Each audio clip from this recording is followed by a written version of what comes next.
Salut, salut! Quel plaisir de reprendre le micro en cette fin d'été 2023. J'espère que vous allez bien, que vous avez passé, ou que vous passez d'ailleurs encore un bel été, voire même, pour les plus chanceux d'entre vous, de belles vacances. Cet épisode fait office de préambule à la saison 5 qui s'annonce, ou de conclusion à la saison 4, c'est selon. Je vais vous raconter où est-ce qu'on en est, ce qu'on vous prépare, sans pour autant vous spoiler, et je vais répondre aux nombreuses questions que j'ai reçues au cours des derniers mois. Nous sommes le mardi 29 août 2023, vous avez le bon goût d'écouter French Expat, un podcast de French Morning. Merci infiniment d'être fidèle au rendez-vous, c'est parti.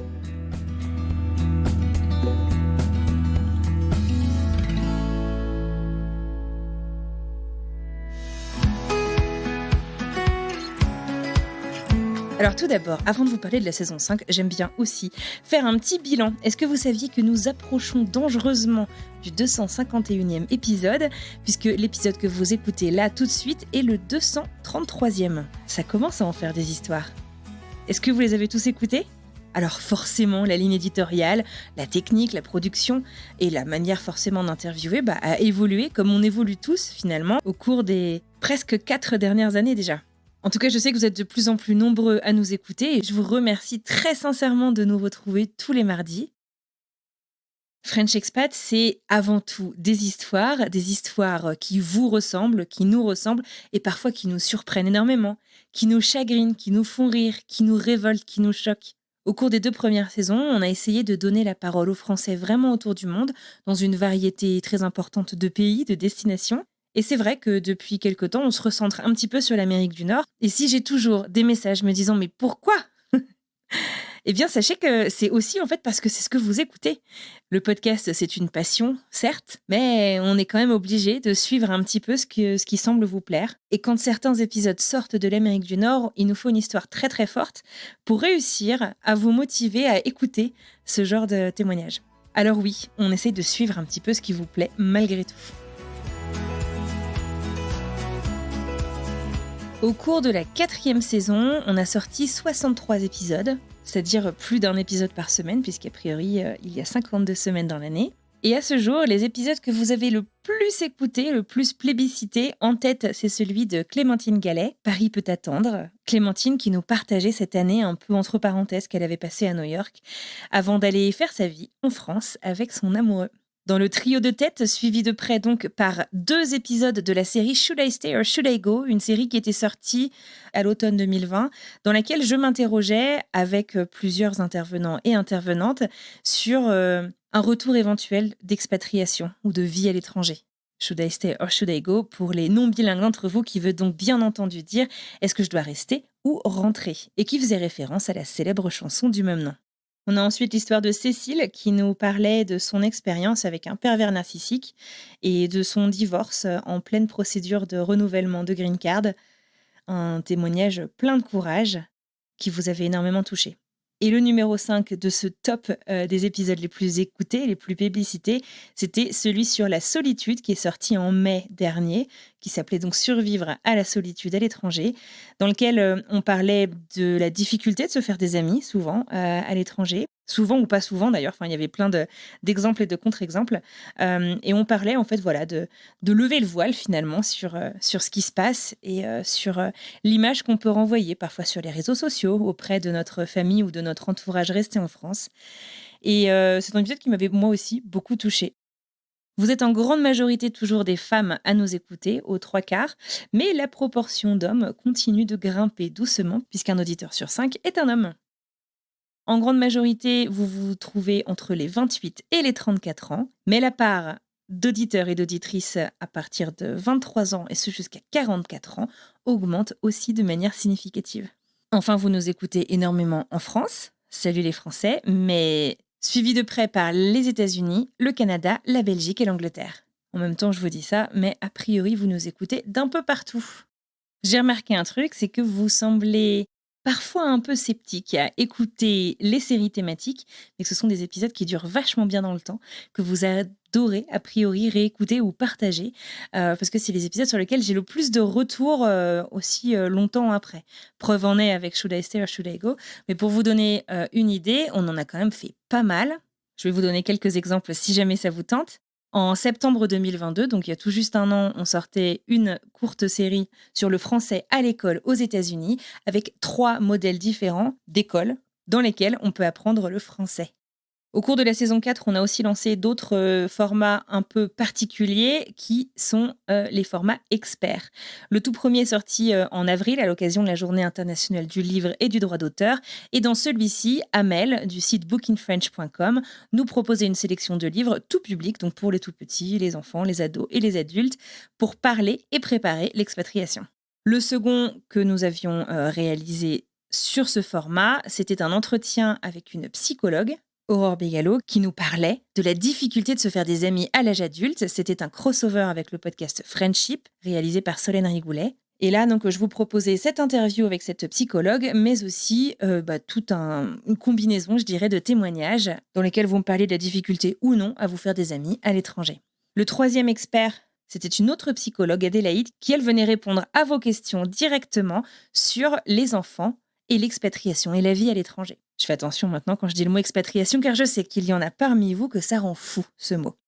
Si vous ne savez pas trop à quoi je fais référence, sachez que je vous en ai parlé à la fin décembre 2021, où je vous expliquais en fait pourquoi on a choisi le mot expatriation, qui est en fait un mot ombrelle et qui permet de rassembler finalement toutes les raisons pour lesquelles on part à l'étranger.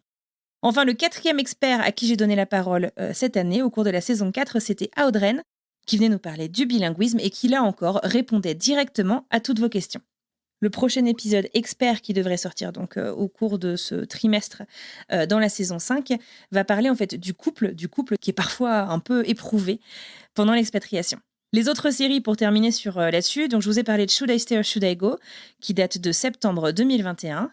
Pourquoi est-ce que les expats ont si mauvaise réputation, qui date de décembre 2021, et suivi d'un épisode que j'avais beaucoup aimé, parce que j'adore parler avec les enfants. Qu'est-ce qui fait qu'on se sent bien chez soi ou qu'on se sent chez soi? Where is home? C'est une question qu'on nous pose souvent, qui date aussi de décembre 2021. Ensuite, en février 2022, on avait sorti une petite série en 3 épisodes sur les couples biculturels, chance ou fardeau. Et enfin, pour terminer la saison 3, c'était en mai 2022 qu'on avait sorti une série dédiée aux enfants expatriés et immigrés. Alors, qu'est-ce qui vous attend cette année? Qu'est-ce qui vous attend au cours de la saison 5? Eh bien, sachez que j'ai déjà pas mal d'épisodes dans mon sac. On va essayer de parler d'actualité, d'être réactif à l'actualité. Et pour faire ça, j'essaye en fait de prendre de l'avance sur des épisodes qui sont peut-être un peu plus intemporels pour me permettre de réagir à ce qui se passe dans le monde. On continue à mettre le paquet sur les histoires de vie. Alors parfois on parle d'entrepreneuriat, parfois on parle de rêves d'enfants, parfois on parle de choses un peu plus subies. On va parler effectivement de certaines histoires qui sont en Amérique du Nord, mais pas que.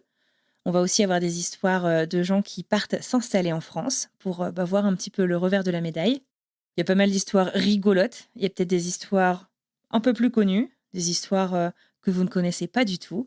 Et j'ai vraiment très, très hâte de vous les livrer. Si vous restez jusqu'à la fin, vous découvrirez un petit extrait de notre tout premier épisode qui sort là dans quelques heures. Bon, c'est pas tout, mais il est peut-être temps de passer à vos questions. Alors, je les prends dans aucun ordre précis, je prends les questions comme elles me viennent. Une question anonyme, qui me vient donc je ne sais pas d'où. Dans un épisode récent, tu parles du manque d'optimisme en France. Est-ce que c'est quelque chose qui pourrait t'empêcher de rentrer un jour, comme le contraste est assez important entre les États-Unis et la France? Alors ça, je pense que, d'abord, forcément, ça n'engagera que moi, cette réponse, mais je pense qu'on est quand même beaucoup à avoir observé peut-être ces différences. J'aime pas trop perpétuer les clichés, mais c'est vrai que je suis quelqu'un de relativement optimiste de manière générale et que je me trouve plutôt bien aux États-Unis pour ça. Quand je rentre en France, c'est vrai que, en tout cas, voilà, les expériences que j'ai tendance un peu... j'aime pas me plaindre. J'aime bien rester positive, sans pour autant être complètement naïve. Mais c'est vrai que, voilà, en France, j'ai l'impression que on fait plus souvent la tête. Et voilà, c'est pas quelque chose qui me fait rêver. De là à m'empêcher de rentrer en France, non. Mais voilà, je vous explique un peu où j'en suis. Je serais curieuse de savoir, vous, comment est-ce que vous vous situez par rapport à ça, si vous avez vécu les deux, la France, les États-Unis certes, mais peut-être un autre pays aussi. Peux-tu raconter l'histoire de la création du podcast? Alors, c'est quelque chose que j'ai raconté pas mal dans un épisode d'anniversaire du podcast en octobre 2021. Je t'invite, cher auditeur ou auditrice, je ne sais pas, puisque ce message est anonyme, à aller redécouvrir voilà, un petit peu l'histoire de la création du podcast et de son évolution. Mais en très rapide, c'est une idée qui me travaillait depuis un petit moment. Une copine m'a proposé de m'aider, on s'est lancé et c'était vraiment le début de l'aventure de French Expat. Et c'était il y a presque tout pile 4 ans, puisque nous avons sorti le premier épisode le 7 octobre 2019. Une autre question anonyme, qui rêverais-tu d'avoir sur le podcast? Alors, comme je vous le disais, pour moi, je m'intéresse de plus en plus à des histoires de vie un peu fracassantes, qui me touchent particulièrement. Et j'aimerais beaucoup avoir l'occasion de parler avec des réfugiés. C'est quelque chose que j'aurais vraiment voulu pouvoir réaliser dans la saison 4. Ça n'a pas été le cas. Après, j'ai quand même été ravie de tous les enregistrements que j'ai faits au cours de la saison 4. Mais voilà, ça reste quelque chose que j'aimerais beaucoup pouvoir vous proposer dans un épisode. Donc, stay tuned, comme on dit. Une autre question anonyme. Quelle est l'histoire racontée dans le podcast qui t'a le plus marqué? Alors là, les gars, c'est pas très sympa. Il y a énormément d'histoires qui m'ont marqué, toutes en fait pour des choses différentes, de la première personne que j'ai interviewée, Laura, à l'épisode qui sort là dans quelques heures, dont je rêve en fait toutes les nuits depuis 15 jours, parce que c'est un épisode très traumatisant. Vraiment, je crois que chaque histoire, et en fait c'est pour ça qu'on les choisit, qu'on décide de les raconter, de les recueillir, puis de les partager avec vous, c'est parce qu'on a été particulièrement touchés. Si vous avez par contre une question, un épisode à vous conseiller pour une situation particulière, n'hésitez pas à m'écrire. Je serais ravie d'essayer en tout cas de trouver ce qui pourrait vous correspondre. Alors, une question qui est revenue plein de fois. Comment choisis-tu tes expats? Ou encore, imaginons l'horizon, qui, elle, me l'a posé directement, sans anonymiser sa question. Comment choisis-tu tes invités? As-tu déjà refusé d'interviewer quelqu'un? Ou y a-t-il une mauvaise expérience que tu peux nous partager? Alors, non, j'ai pas de particulièrement mauvaise expérience. Comment est-ce que je choisis les personnes? Forcément, les critères ont évolué parce que, au bout de presque 250 épisodes, comme je vous le disais, le risque, c'est peut-être de pas trop se renouveler et de continuer à vous raconter la même chose toutes les semaines, ce qui n'aurait pas un intérêt énorme. Alors certes, toutes les histoires sont différentes, mais il y a quand même des composantes qui vont être communes à certaines histoires. Donc j'essaye quand même de renouveler là-dedans. Au début, c'est vrai que je faisais très attention aux destinations pour partir vraiment autour du monde. Et puis, comme je vous le disais, puisque vous semblez être beaucoup plus preneur d'histoires en Amérique du Nord, on se reconcentre un petit peu là-dessus. Et puis, je vais être très honnête aussi, c'est là que moi j'évolue, c'est là que je lis la presse, c'est là que je fais partie de différentes communautés aux États-Unis. Donc forcément, je suis amenée à découvrir plus d'histoires, de vie, de témoignages sur le territoire dans lequel je vis, quoi. Je pense qu'au début du podcast, on sortait des histoires, c'était un peu des portraits à 360, où on racontait tout, du départ, de l'envie ou pas envie de départ, de l'arrivée parfois compliquée, parfois beaucoup plus simple que ce qu'on pensait, des rêves en arrivant, avec le reality check pour voir finalement qu'est-ce qu'on en faisait. Enfin bref, on racontait vraiment tout. Maintenant, on essaye de recentrer un petit peu sur des angles précis. Toujours en fait dans cette idée, c'est de se renouveler, de vous proposer quelque chose d'un petit peu différent. Je peux vous donner quelques idées d'épisodes qui arrivent. On va donc parler des feux qui ont lieu à Maui, là, dans quelques heures, des feux qui ont ravagé la ville de Lahaina sur l'île de Maui à Hawaï, mi-août. Donc un épisode très récent, avec 2 Français qui nous racontent leur vécu, dont un Français qui a dû lui vraiment s'échapper et extirper sa famille des flammes. On va parler aussi avec quelqu'un qui a décidé de quitter la France pour fuir le racisme et pour offrir vraiment autre chose à ses enfants. On va parler de choix de vie, d'une famille qui s'était expatriée un peu partout dans le monde et puis qui un jour a dit « Écoute, on va changer, c'est pas nous qui allons suivre, c'est la vie qui va nous suivre. Et on va vivre notre vie de manière très différente, un mode de vie complètement nouveau. » On va parler du visa talent avec quelqu'un qui veut devenir stand-upper ou stand-uppeuse à New York, je ne vous en dis pas plus. On va parler d'histoire d'entrepreneuriat, parfois successful et parfois pas complètement. On va parler du cancer du sein en octobre. On va parler de la scolarité. On va parler aussi de rêves d'enfant. Et je sais pas quel serait le mot qui conviendrait ici, mais un anti-rêve d'enfant. De choses que certaines, ici, une jeune femme s'est toujours dit qu'elle ne ferait jamais et finalement, qui est allée en plein dedans. On va aussi parler de reconversion un peu folle, de quelqu'un qui était grand reporter pour les médias en France et qui s'est complètement réinventé et qui n'a aucune intention de reprendre sa vie d'avant. Je vous le disais, on va aussi donner la parole à des personnes qui ont décidé, elles, de quitter leur pays d'origine pour s'installer en France. On va parler avec une candidate de télé-réalité en Angleterre qui va nous raconter aussi comment sa passion l'a fait se reconvertir de l'aérospatial à l'art. Je ne vous en dis pas plus. Bref, on va parler d'énormément de sujets. On a aussi quelques épisodes au long cours qui arrivent et des épisodes experts dont je vous parlais. Mathilde Lowe me demande aussi, est-ce qu'il y aura plus d'interviews en tandem ou en couple? Alors, c'est quelque chose que moi aussi, j'adore faire. Il faut trouver des histoires qui s'y prêtent. Alors, l'histoire qui se passe à Maui, à Hawaï, que vous allez écouter dans quelques heures, c'est le cas. C'est deux personnes qui ne se connaissent pas très très bien, mais qui vont nous raconter en fait à deux voix les événements. Mais j'adore cette opportunité finalement de raconter une histoire à deux voix ou même plus, parce que finalement, il y a toujours plusieurs... c'est pas plusieurs versions de l'histoire au sens où il y a quelqu'un qui ment, mais forcément, en fonction de nos ressentis, de notre histoire de vie, on n'interprète pas toujours les choses de la même manière. Ce qui fait qu'on a beau vivre la même chose, on ne la vit pas de la même manière. Et bref, c'est une manière de raconter les histoires que j'aime beaucoup, beaucoup. Donc oui, j'espère pouvoir vous en proposer plein d'autres de ce genre. Poivre et sel, comment réalises-tu la sélection des interviewés? Quels sont les critères? Donc voilà, les critères, c'est des histoires fortes. Je reçois souvent des messages, je dois vous dire très sincèrement, sur Instagram notamment, qui me disent bonjour, je suis expatriée à... n'importe où, vous pouvez remplir le blanc. Est-ce que je peux participer? Alors, de principe, oui, vous pouvez participer, mais il faut m'en dire un petit peu plus. Pourquoi est-ce qu'on devrait se parler? La destination, oui, mais ça fait pas tout. Qui êtes-vous? Racontez-moi en fait un petit peu plus. Je pense que ce sera toujours très intéressant. Dites-moi plus, ça simplifiera l'échange et je pourrai être très franche avec vous sur est-ce que ça rentre dans la ligne éditoriale ou non. Nadège French, pas de question, mais juste pour te dire que j'adore le podcast. Merci pour ce super boulot. Merci beaucoup, Nadège. Alors, je vous avais demandé aussi des personnes dont vous aimeriez avoir des nouvelles. Alors, vous m'avez demandé des nouvelles de Fanny Cohen. Fanny qui était dans le Kentucky et qui s'apprêtait en plein Covid à partir faire le tour des États-Unis et du Canada en van.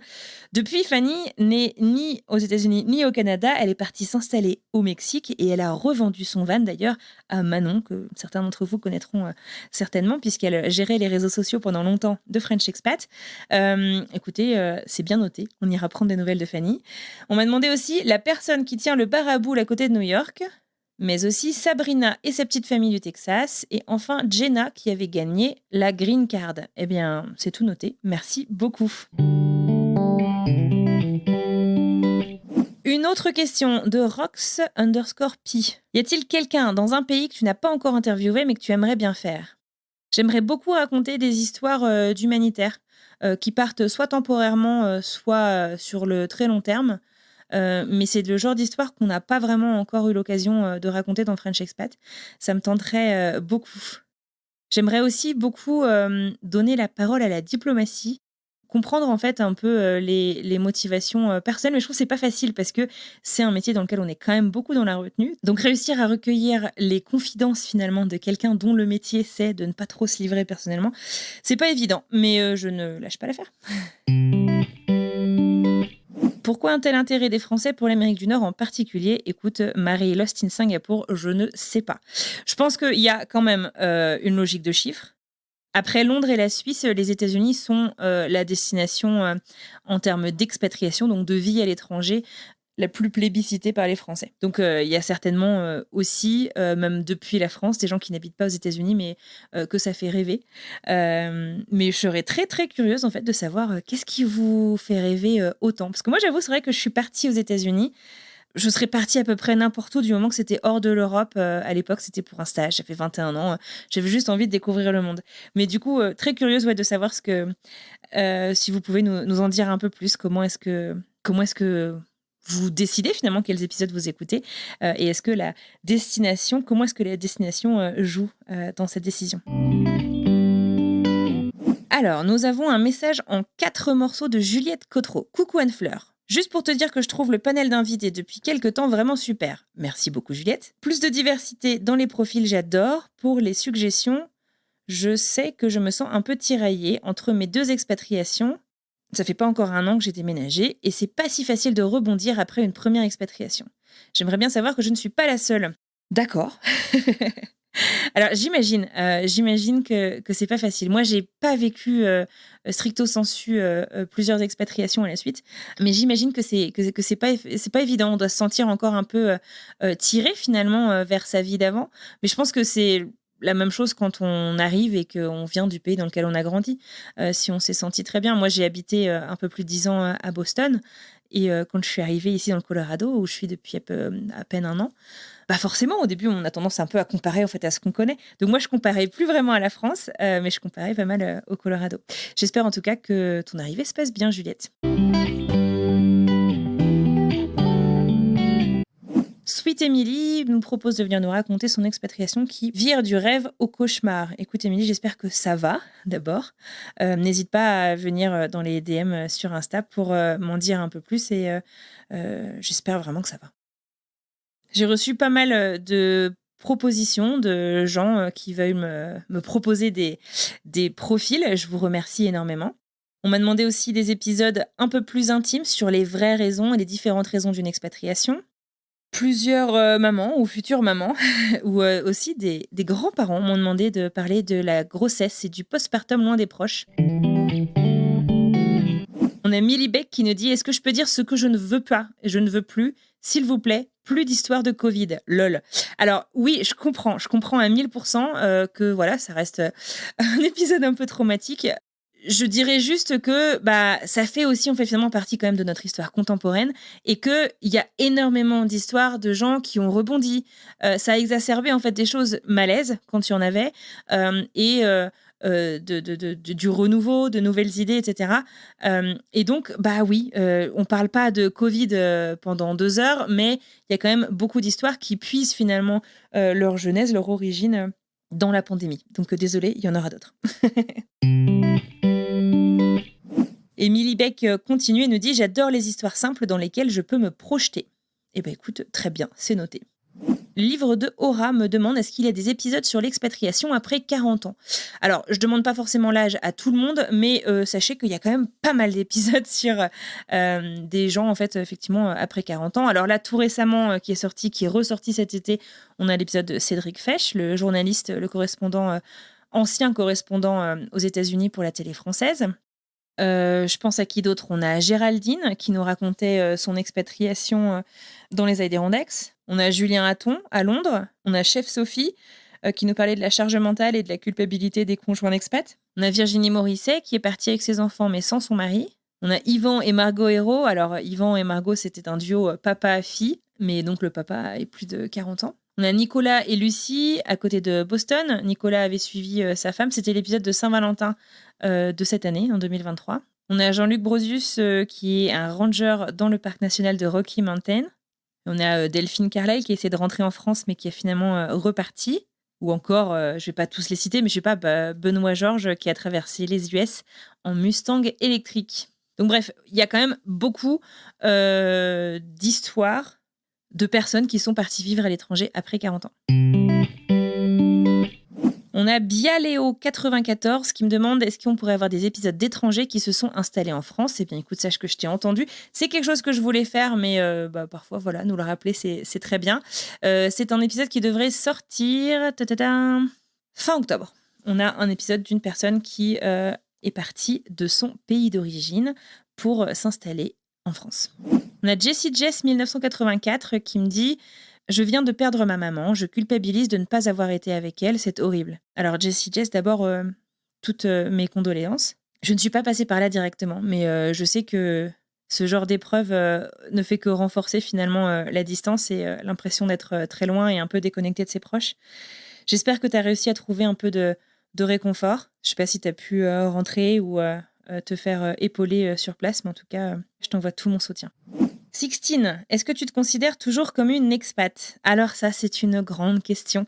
Pour moi, en fait, c'est pas un gros mot, expatrié. Je suis jamais partie avec le contrat ni de moi, ni de mon mari, ni de quoi que ce soit pour m'envoyer à l'étranger. Je suis partie comme une grande en mettant toutes mes économies dans le visa, dans, dans tout ça.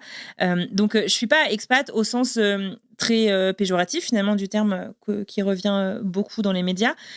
Pour moi, expatrié, comme je l'expliquais dans cet épisode-là de décembre 2021, ça veut dire on est parti à l'étranger pendant très longtemps. Si vous étiez là pendant la saison 4, non, pendant la saison 3, pardon, c'était même la petite virgule sonore que vous aviez au début de chaque épisode. Expatrié vient de c'est quoi, exo et patrida. Ça veut dire en gros qui est parti de la patrie d'où il vient. Donc généralement là où on a grandi. Donc en ce sens, oui, je pense que je resterai toujours très française, même si ça fait, même si j'ai la nationalité américaine, je pense que je suis pas la seule ainsi. Mais oui, ce serait mentir de dire que je me sens pas toujours aussi terriblement française. Je me sens américaine de plus en plus, selon les sujets, mais aussi terriblement française. Mais il y a aussi toujours, on en parlait avec Estelle dans un épisode qu'on avait enregistré dans le Perche en décembre 2022. On se sent très américain finalement après toutes ces années quand on rentre en France, même ne serait-ce que pour les vacances, et très français quand on est aux États-Unis. Ce qui fait que c'est vrai qu'on se sent quand même beaucoup souvent en décalage. Et je pense que c'est pour ça que je me considère toujours un peu comme une expat. Les petits voyages de Sarah, merci pour tous ces podcasts. Je vais immigrer en octobre au Québec et ça aide d'écouter les expériences. Écoute Sarah, je suis ravie que ça puisse t'aider. Et puis je te souhaite tout le meilleur pour ton expatriation. Hélène Moreau, des conseils pour gérer la déception, tristesse de la famille quand on s'installe loin. Écoute, c'est super intéressant et je pense que ça pourrait être un sujet intéressant à développer dans un format expert. Donc je le note comme tel. Je pense que c'est super dur et puis je pense que je suis pas le meilleur exemple parce que moi je tendance à me laisser énormément influencer par les gens que j'aime. Donc si les gens sont très tristes, je serais prête à tout arrêter. Je pense que par contre, il faut s'écouter et que c'est important en fait, voilà, de savoir placer la ligne. Moi, je sais que quand je suis partie, je suis jamais partie en disant que j'allais refaire ma vie à l'étranger. Je suis partie à la base pour 6 mois. Bon, ça fait 15 ans. Mais on me pose encore souvent la question, alors est-ce que tu te vois faire ta vie aux États-Unis? Alors absolument pas. J'approche de la quarantaine, mais non, je suis heureuse ici, mais là, je commence à avoir un peu l'impression de passer à côté de beaucoup de choses en France. Donc après, voilà, ça me regarde, mais on signe pas pour la vie, quoi. Même si on s'éclate, même si on n'a pas de date de retour, on signe pas pour la vie. Moi, ce que je dis souvent, c'est que le seul endroit où j'ai signé pour la vie, c'est avec mon mari. Donc voilà. Praline Bonbon, on nous dit « J'ai loupé l'épisode où vous déménagez, comment ça se fait ?» Alors d'abord, il n'y a pas eu d'épisode parce que c'est ma vie. Mais effectivement, pour ceux qui auraient loupé l'info, je ne sais pas à quel point elle est intéressante, mais j'ai quitté la ville de Boston après une dizaine d'années de bons et loyaux services en juin 2022 pour m'installer à côté de Denver, dans le Colorado, un état qui gagne à être connu et qui est très très chouette. Alors, Titis Gel, je sais pas trop comment on dit, me demande si on pourrait avoir un épisode sur les Français binationaux qui quittent la France car ils n'ont pas le sentiment, ou en tout cas ils ne se sentent pas français alors qu'ils sont nés en France. Est-ce que tu veux peut-être parler, je sais pas, d'enfants qui seraient nés avec une double nationalité, mais qui finalement n'ont jamais vécu dans le pays de cette deuxième nationalité, et donc se sentent, dans le cas que tu mentionnes, peut-être pas très français. Ça peut être en tout cas très intéressant à explorer si vous connaissez des gens qui s'identifient ou qui sont intéressés par voilà, ce format. N'hésitez pas à m'écrire. Valou Martin. Comment trouver la ville, l'endroit où l'on se sent bien? Quel compromis faire? Mais vous avez des questions compliquées quand même. Je sais pas comment trouver la ville ou l'endroit dans lequel on se sent bien. Je pense que c'est un peu pareil qu'avec le travail ou les relations amoureuses. Je pense c'est peut-être un peu bateau de dire ça, mais j'allais dire en grandissant, en vieillissant, avec les expériences finalement de la vie, Je sais pas si on sait dire forcément ce qu'on veut absolument, mais moi, je trouve qu'il devient plus facile de savoir ce qu'on veut pas. Euh, Quand j'ai déménagé à Denver, alors que des Américains, il y en a plein à Denver, bah, je me suis rapprochée de la communauté française parce que c'est quand même plus facile de trouver le groupe Les Français de Denver sur Facebook que les Américains de Denver, puisqu'il y a, a priori, il y en a quand même beaucoup plus. Et je pense que, enfin voilà, faut pas hésiter en fait à poser des questions, à prendre son téléphone, à parler avec les gens directement, à faire part de ses craintes, de ce qu'on pense avoir compris de la ville. Et voilà, je pense que ce serait mon conseil numéro un. Parler, parler, parler avec les gens. Et attention à ce que vous lisez sur les forums, etc., parce que ça représente forcément pas toujours tout le monde, hein, ça peut être juste une personne. Et puis aussi, les informations peuvent être datées. Louise, j'adore ce que tu fais, merci. Merci énormément, Louise. Une autre question, et puis écoutez, ce sera la dernière question pour aujourd'hui. Une autre question anonyme. J'ai 23 ans. Je rêve de commencer ma carrière en Europe, mais pas en France. Mais j'ai peur de beaucoup de choses, entre parenthèses, la réaction de mes parents, l'administratif, etc., etc. Bah, lance-toi. Moi, je pense, mais c'est peut-être juste une philosophie, mais je pense que d'abord, de se lancer en Europe, c'est cool parce que tu peux tenter sans prendre énormément de risques, au sens où tu n'as pas besoin de refaire un visa. Enfin, tu peux partir, j'en sais rien, un été, te donner 2 mois pour essayer de trouver un boulot, voir si ça te plaît, et sans forcément, comme je disais avant, quoi, signer pour la vie. Si tu as envie de te lancer en Europe, je trouve que tu as quand même beaucoup de choses. Et puis l'Europe, en train, ça dépend hein, forcément si tu vas au nord de la Suède, j'en sais rien, mais dans beaucoup de destinations, en tout cas en Europe, c'est quand même très accessible en transport, en voiture, en train. Alors l'avion, on essaie de limiter, mais il y a aussi cette option selon les coins que tu vises. L'administratif, je pense pas que ce soit le plus gros truc, même si forcément il y a des spécificités propres à chaque pays. Mais voilà, moi j'aurais tendance à dire 23 ans, c'est le bel âge, fonce! Voilà, j'ai répondu à vos petites questions. J'espère que ça vous aura plu. J'espère aussi vous avoir donné envie d'écouter cette saison 5 ou aussi de redécouvrir des épisodes qui sont déjà sortis. Je vous le disais, on est à l'épisode 233, donc vous avez quand même de la matière.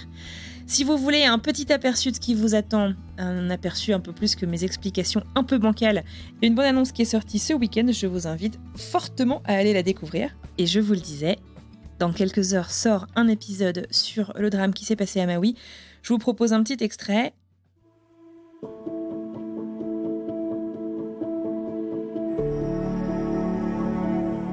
Donc, j'ai appelé mon frère plusieurs fois pendant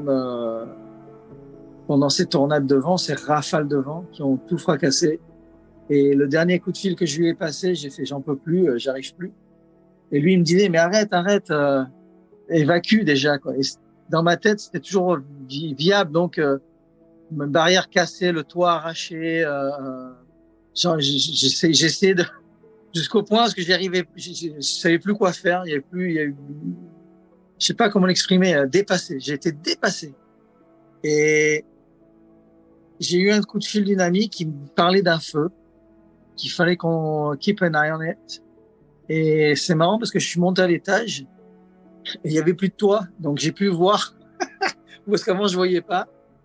Et j'ai vu oh là il y a un feu, mais là j'étais inquiet, mais c'était pas le point de non-retour.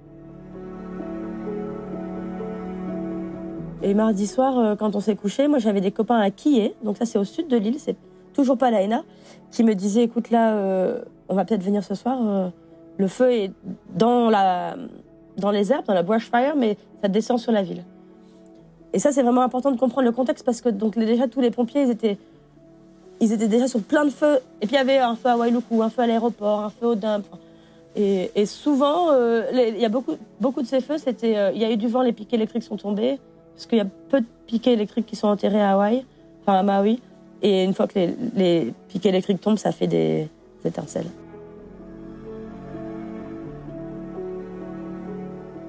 J'ai des histoires, elles sont toutes similaires. Ils ouvrent la porte, mur de feu, sautent par la porte de derrière, prennent ce qu'ils peuvent, prennent des gens, des voisins, crient et essayent de... Mais ils se sentent... C'est marrant parce qu'ils se sentent lâches, mais en fait, ils sont pas lâches, c'est des héros. Mais ils sont tellement pris dans l'action que c'est là, c'est le point de non-retour. Il faut qu'ils sauvent leur peau, donc ils font ce qu'ils peuvent. Et ils sont tous attristés qu'ils n'aient pas pu faire plus. J'ai fait ce que je pouvais, quoi.